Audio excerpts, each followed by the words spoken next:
Usa ka buwan human mahitabo ang Pamplona Massacre. Ginganlan sa Special Task Force ang mga suspect og mastermind niini. Kumusta na sabkaha ang mga survivors ug ang dapit na hitabuan? Sayra nato sa unang balita ni Luan May Rondina. Matod sa biyuda sa gobernador nga si Pamplona Mayor Janice Digamo, walay kalihukan nga himuon sa dapit kay usaman kakatoliko si anhing Governor Ruel Digamo sa iyang ika-40 dias may santos nga misa nga sa ulugon sa lubnganan niini sa Barangay Bunawon sa lungsod sa Siaton. Yung sa Catholic belief na 40 days yung soul mo aakyat na sa langit. So, that is something to rejoice about. Kasi alam ko naman talaga sa langit din talaga pupunta yung husband ko.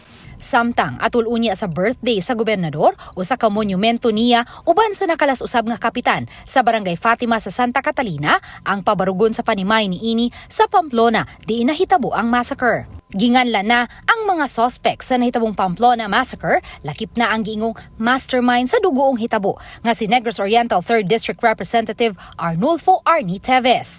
Butang nga gikalipay sa kampo sa mga Digamo, lakip na usab sa ubang mga biktima ug ang ilang mga kabanay. People of Negros Oriental, we have to go out and speak, no? Dili pwede na mahadlok pata. Uban ni Cleofer Lumayag ug Alfonso Bliss, Luan May Rondina, GMA Regional TV Live.